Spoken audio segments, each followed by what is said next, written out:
कुठे निघाला? कुठे जायचंय?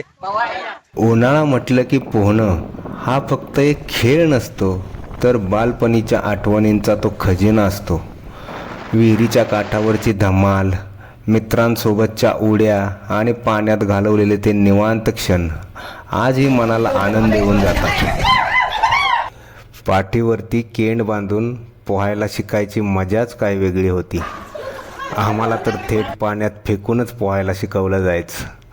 आजची लहान मुलं केंड बांधून पोहतानाच दिसली की स्वतःचं बालपण डोळ्यासमोर उभं राहतं. ओके, त्याला आता टाकायचा.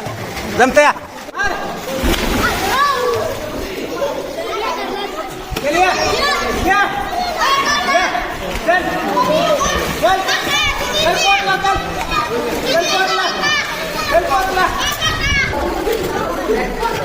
आली का? चल पाणीवर मुक्ता.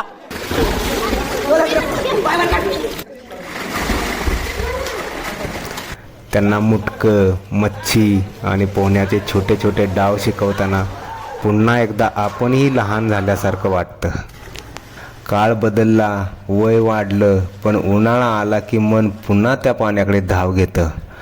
कारण पोहणं म्हणजे फक्त पाण्यात तरंगणं नाही, तर आपल्या लहानपणीच्या आठवणीमध्ये लहानांसोबत पुन्हा एकदा जगणं असतं.